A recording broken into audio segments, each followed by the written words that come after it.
Arizona's Superstition Mountains have been a magnet for generations of adventurers and treasure hunters. Many who come to the mountains seeking riches never return.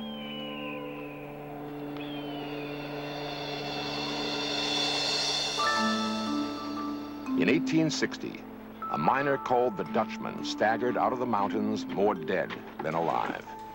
Something had kept him going when others would have given up. He had been tortured by Indians and seen his partner murdered. For days, he had traveled alone under the blazing sun. What was the secret that gave him the strength to survive?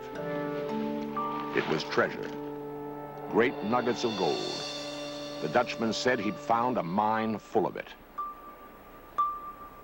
He would never be strong enough to go back for more, however, and the secret of the mine's location went with him to the grave.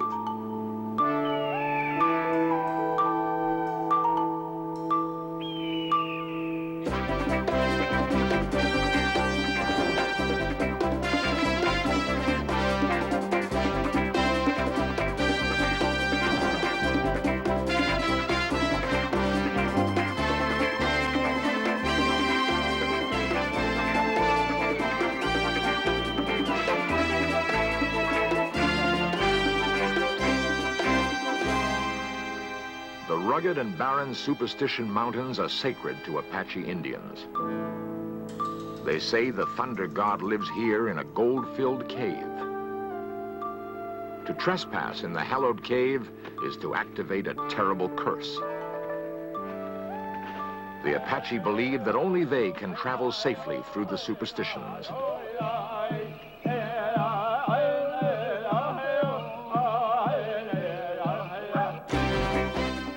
This series presents information based in part on theory and conjecture. The producer's purpose is to suggest some possible explanations, but not necessarily the only ones, to the mysteries we will examine. Search for treasure in the Superstition Mountains begins at Weaver's Needle. The remnant of an ancient volcano, it has become a beacon for adventurers.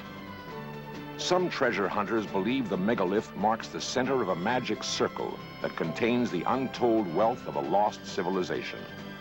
Long before magic powers were attributed to the area, Spain's conquistadors penetrated the mountains searching for the legendary kingdom of Cibola. They believed Cibola was composed of 7 cities made from pure gold. The Spaniards even resorted to torture to pry information from the natives. The Apache has always related differently to the superstitions. They only say the mountains hide a sacred cave protected by a curse, guarded by rattlesnakes, charged with lightning bolts. Some say the Dutchman tore his treasure from the walls of the secret Apache cave. The Dutchman did claim that his partner was murdered. Perhaps it was an act of Apache vengeance.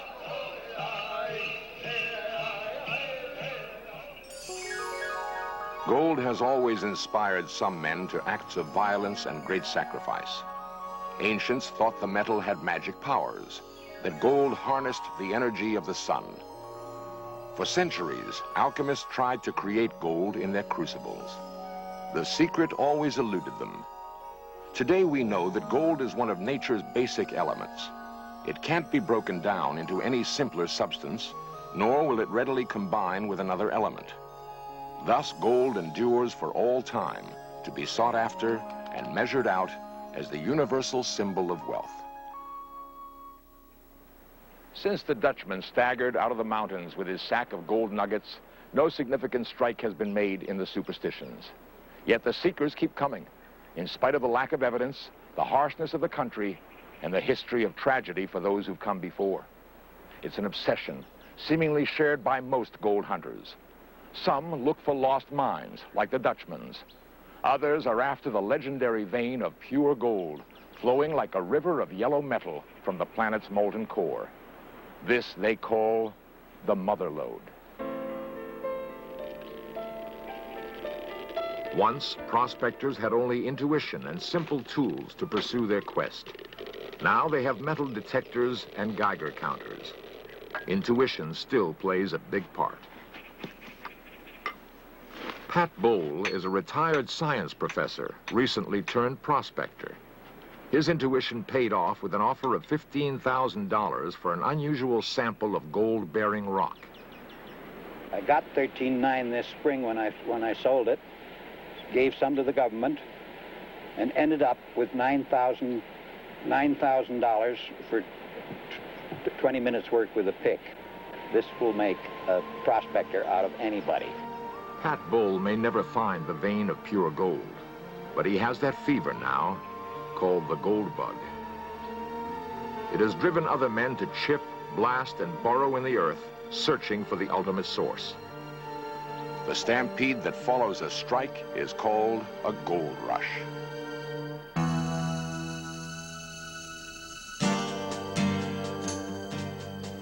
In 1878, a rush hit Bodie, California like a flash flood. Known only as a place where miners could occasionally scrape out enough ore to live on, Bodie suddenly became a boom town, producing $200,000 a month in gold bullion. The town grew from a 3-family prospector camp to a thriving community of 800 buildings and 10,000 people almost instantly.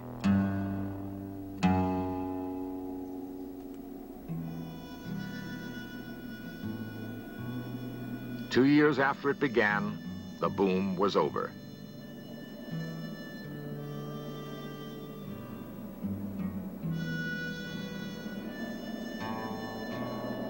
A year later, the town was nearly empty.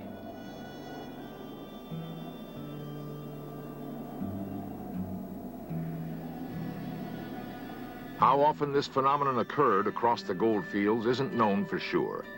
No one remembers what happened to camps like Suckertown, Gauge Eye, Red Dog, and Hardtack. The gold didn't last long enough for them to have a past, much less a future.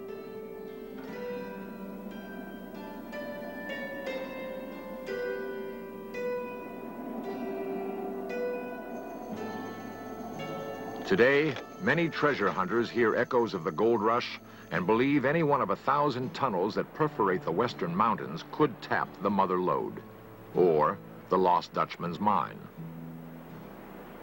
While preparing his book on the Dutchman legend, Robert Blair studied gold miners and dreamers. He concludes that without mineral evidence, miners wouldn't search the superstitions for gold. Dreamers, however, might. I suppose people go looking for the lost Dutchman for their own reasons.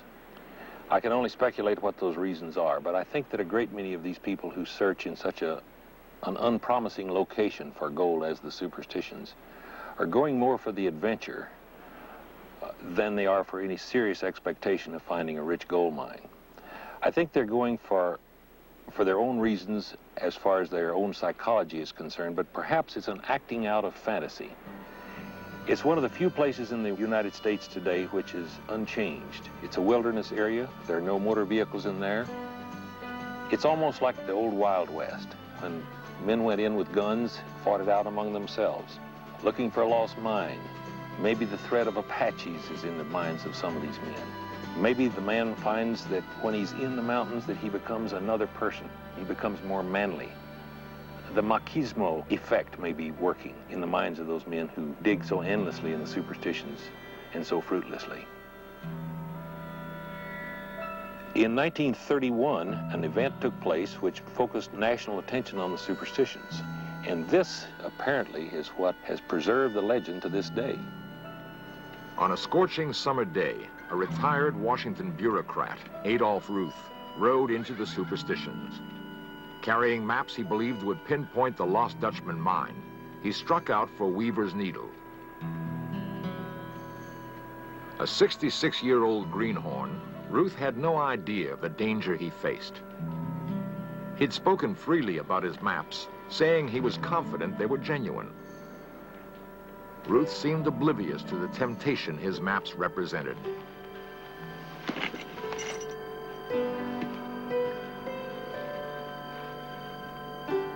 Six months from the day he set out with his cowboy guides, an archaeological party would find Ruth's skull. News of Ruth's mysterious death would not discourage others from trying. Hundreds would come to the Superstitions looking for the now famous Dutchman mine. Like Ruth, many would find only tragedy. The Superstitions have claimed hundreds of lives. Every year, the toll climbs. Some perish from too much sun and lack of water. Some die violently and mysteriously. Sightseers usually seek out an experienced guide for survival. Treasure hunters, however, only want help to reach a specific point. For many who go on alone, packmaster and guide Jerry Crater is the last man they will ever see. I've been running a packing business in this country with my brother since 1968, 69. We pack prospectors, tourists, sightseers, but a large end of the business is packing prospectors that are searching for the lost Dutchman. We don't pack as many prospectors as we do treasure seekers. There's a big difference between treasure seekers and prospectors. Prospectors are looking for a vein, a clue in the mineral, and treasure seekers are operating from some map they picked up in a bar or something that their great uncle handed down to them, but they're looking for clues. Dutchman hunters come from all walks of life, all parts of the country. You have very wealthy men. You have the fella that hocked his mother's watch to rent a horse and get in here. And if they have a common denominator, it'd be the same one that a religious fanatic has. They believe.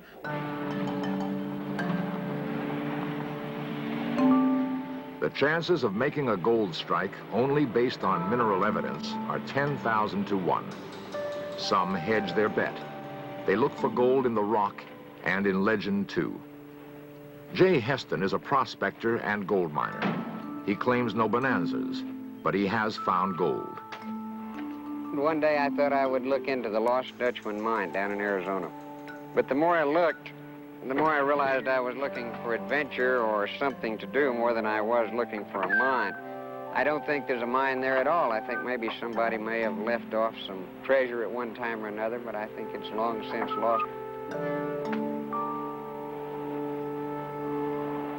With his lucky walking stick, he scours the West looking for more, a tedious and often dangerous venture.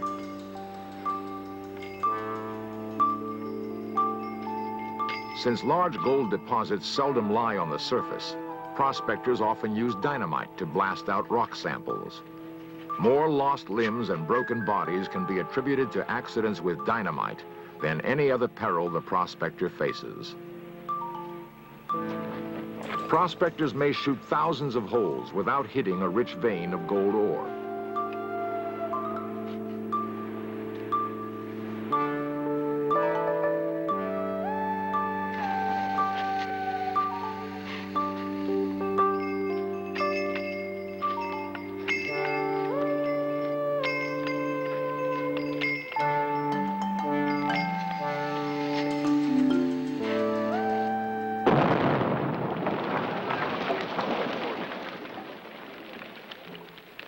Pockmarked with prospectors' holes, parts of the mountains look like the beachhead at Normandy on D-Day.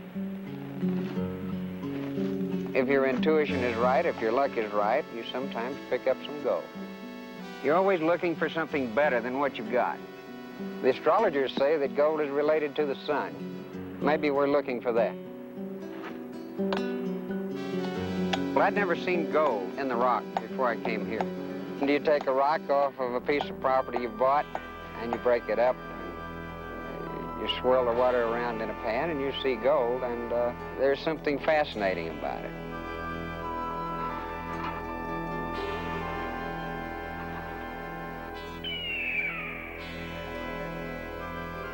Weaver's needle is synonymous with the glint of gold for those who go in search of the lost Dutchman mine. The quest inevitably leads to the Apache Indians.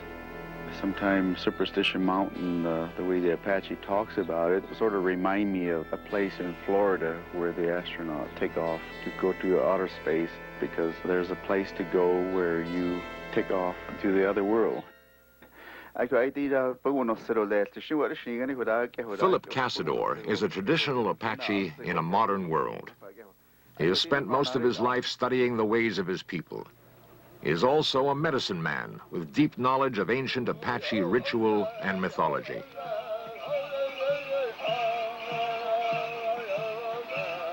To the Apache, I think the Lost Dutchman's mine has two different stories about it. One is what the white men tell, and one what the Apache tells. I think there's Apache, when they talk about it, I think they talk about the secret cave. And in that secret cave is a Lost Dutchman's mine.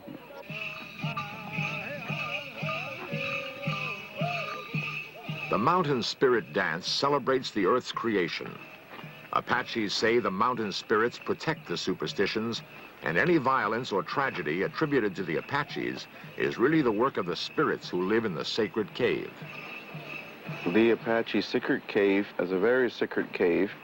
It's a very difficult thing to get inside of it, you know, because at one side, at the entrance, there's a female rattlesnake, and on one side there's a male rattlesnake. And there's two cups, you know, that's made out of abalone shell, one for a female and one for a male. And to get inside of it, you have to have the blue stone and the white stone. The white stone, if you're a female, then you put it into the abalone shell, and then the rattlesnake will come apart, and then you can go in there in that secret cave. Non-Indian people that go up there, they don't carry the blue stone, and they don't know the prayer that the Apache pray before they go into that mountain. And the prayer is only made for the Apache, and that mountain is set there for a purpose, and that purpose is for Apache. And so if they go in there without these kind of things, it can change your whole body and soul, your mind and everything, because you touch something that it should not be touched.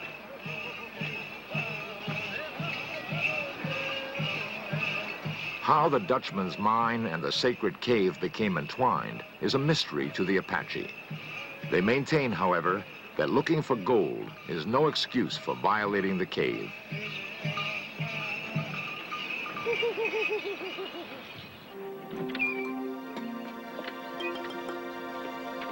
Mysteries are Glenn McGill's business.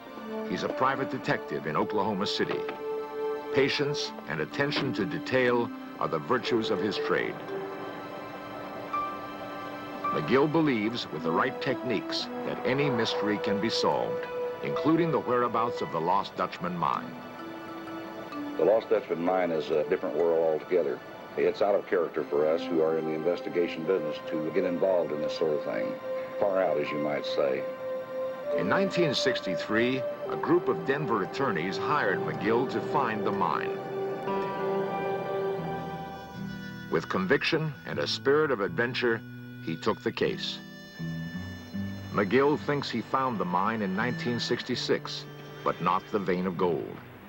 In the fall of 1976, an amateur photographer documented McGill's 49th expedition into the superstitions. McGill admits spending thousands of dollars, as well as sacrificing family relations and business gains during his 14-year search for the gold.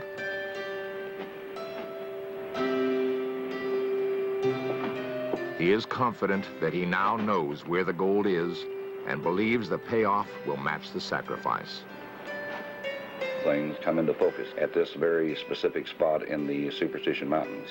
The maps, the legend, the statements, the witnesses, our investigation, the evidence all comes together at one spot, and that's where we're digging. If our estimates are right, and we believe that they are, then the mine itself is composed of a vein of gold that is over 18 miles long. McGill also believes the mine carries a curse that may be influencing his life. It's no doubt taken some tolls upon me and my family and some of my very close friends. You might even say that it's been responsible for shortening my life to some degree. I'm not in the best of health today as I was when I first started this investigation. Whether there is magic in Weaver's needle or not, it will undoubtedly remain the lodestone for new generations of seekers.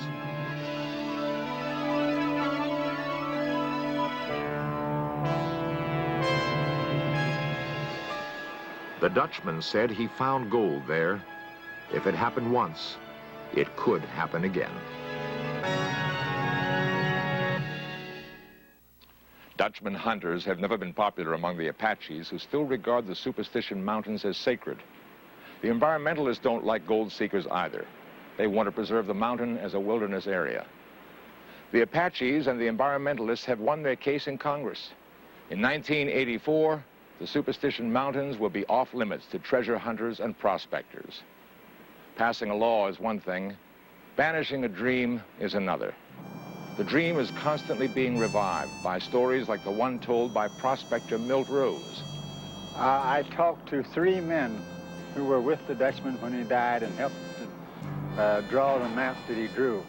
They drew me a map of this thing and put all the names and things on it that should be there.